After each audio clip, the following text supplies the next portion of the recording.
Matapos ang 3 linggong bakbakan, hindi pa rin daw ligtas ang 10 mga barangay sa Marawi City dahil pinangangambahang meron pa roong mga terorista. Live mula sa Marawi City, may report si Sandra Aguinaldo. Sandra? Jessica, tama nga no, dahil ngayon ay Independence Day pero ayon naman sa local government ng Marawi City ay 10 barangay pa yung hindi pa ganap na nakakalaya mula dito sa Maute Group. Ganun pa man ay naisama kami kanina no, sa loob ng City Hall at matagumpay naman pong naitaas ang bandila ng Pilipinas doon. Kasama ang media at barangay officials, tumulak papuntang Marawi City Hall si Mayor Majul Gandamra kaninang umaga. Off-limits pa sa mga residente at media ang Marawi City Hall at tanging mga sundalo ang sumalubong sa aming pagdating. Alas 8 ng umaga, ipinagdiwang ang Independence Day sa City Hall na sinasabing binalak agawin ng Maute Group.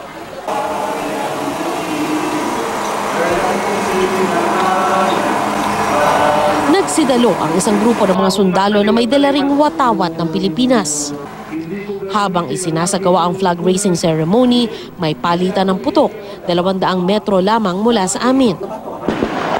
Ilang bomba rin ang ipinatak ng militar sa kalapit na komunidad. Ayon sa mga sundalo, na monitor nilang gustong kunin ng Maute Group ang mga kasamahan nilang sugatan. Mula sa City Hall compound, matatanaw ang isang sunog. Ganito ang araw ng kalayaan sa Marawi City. Kaya pati kanilang alkalde napaiyak.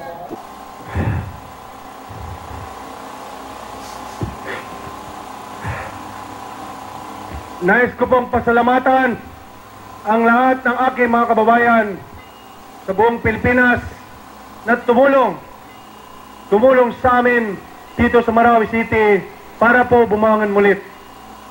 Ang ating mga kasundaluhan, mulit po, pinapasalamatan namin kayo, ang ating PNP.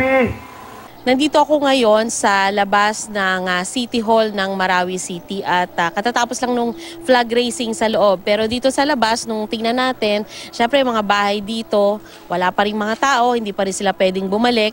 At nakakarinig pa rin tayo ng mga putukan at hindi kalayuan mula dito ay sinasabing naroon na yung ilang elemento no, ng Maute Group kaya nagsagawa rin ng air raid. Ayon kay Mayor Gandamra, nasa 10 barangay ang hindi pa nakiklear sa pangambang may Maute pa roon. 96 ang barangay sa Marawi. Ang ibang miyembro ng Maute, pinaniniwala ang patungo sa direksyon ng Lanao Lake. Mayroon pong attempt. In fact, mayroon na tayong namomonitor dito. Gusto nang gamitin yung tubig, yung Agos River natin. Pero nandyan po yung Navy natin. Napapalibutan na po sila ngayon. No? They are desperate. Mga namomonitor po namin is wala na silang pagkain. At nanghihingi sila ng tulong sa ibang lugar. Even namomonitor pa na hanggang doon sa Sulu, tumatawag sila. Sa ngayon po, nawawala na sila na focus. In fact, some of them voluntarily surrendered to the armed forces, no, sir? So may mga nag-surrender na po na members of this terror group. Patuloy naman ang pagkasira ng ilang struktura sa Marawi dahil sa gyera. Maraming tirahan ang nawasak. Isa sa mga nasira ang makasaysayang bahay ng tinaguriang ama ng Lanao del Sur na si dating Senador Domacao Alonto, ama ni Lanao del Sur Governor Soraya Alonto Adyong, ang anak ng gobernadora na si Assemblyman Zia Alonto Adyong at kanyang pamilya ang nakatira doon. Alam mo Jessica, one thing dito sa nagaganap na gera dito sa Marawi ay mayaman o mahirap ay sila ay pare-parehong mga biktima at sila ay pare-parehong mga bakwet. Ika nga ay dito kay Assemblyman Zia Alonto dahil kanina sinabi niya simula ngayong araw na to bakwet na rin ako dahil nga yung kanilang bahay doon ay nasira na, nawasak na, Jessica.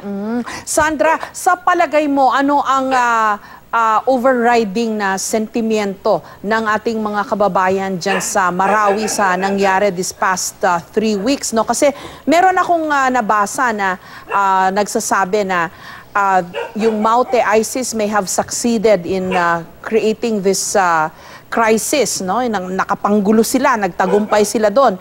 Pero hindi sila, they did not succeed in winning the hearts and minds ng mga Maranao. Considering na itong Maute family, napaka-influential daw dyan sa Marawi. Sandra?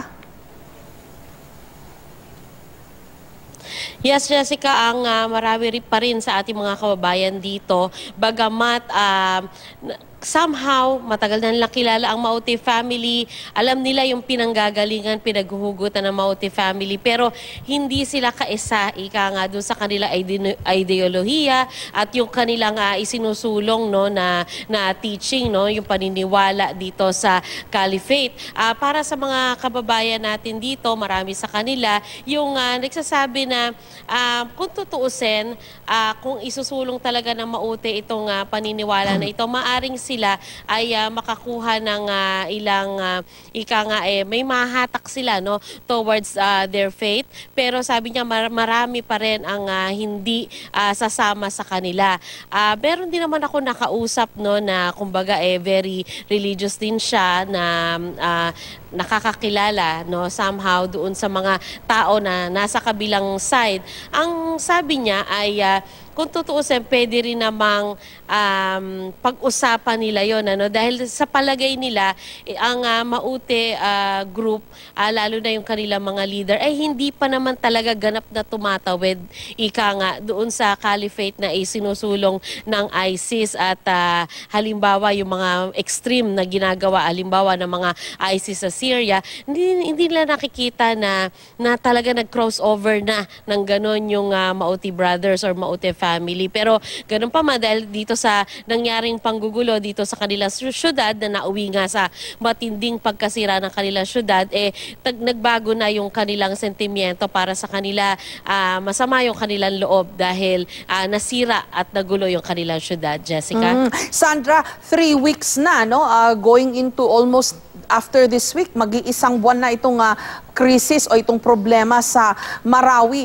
At di ba laging tinatanong kailan ba ito matatapos? Tapos sasabihin ni President Duterte 3 days, and then nauna nag 3 days na siya, hindi nangyari. Tapos ito na naman 3 days na naman, sabi matatapos na dapat today, no? Pero hindi pa rin nangyari. And based on accounts kasi na nababalitaan ko at nababasa ko, yung ilan daw dito sa mga Maute ISIS na mga lumalaban ngayon, parang ito daw yung mga patay kung patay. Wala silang balak na umalis at maganda yung kanila, aside from the fact na fortified yung kanilang mga posisyon. No? Ito raw yung mga tipo ng mga fighter na walang balak tumakas. Kung saan sila nandun, dun na rin nila dun na rin nila gustong mamatay. Parang walang alisan. Ano ang nakikita nyo from the ground?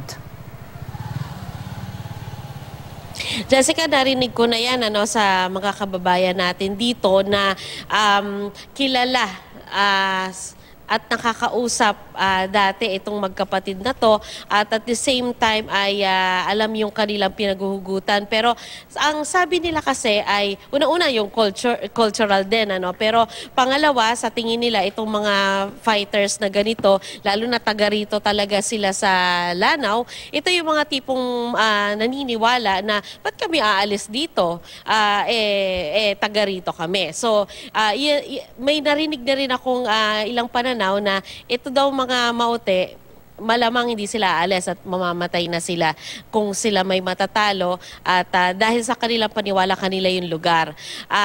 Pero at the same time, nakaka-complicate din, Jessica, na kasi meron din namang accounts galing sa military naman na may attempts na umatras at magawi doon, halimbawa sa pwede nilang takasan.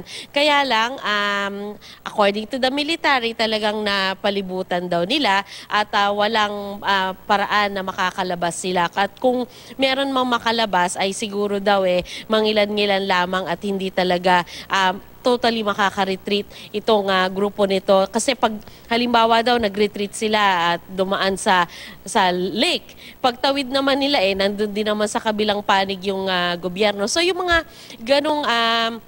ganong pananaw, sa tingin nila ay maaaring dito na talaga magtapos. Kung magtatagumpay ang gobyerno, matatapos ito dito sa Marawi City. Jessica? Maraming salamat, Sandra Aguinaldo, at ingat kayo dyan sa Iligan at sa Marawi.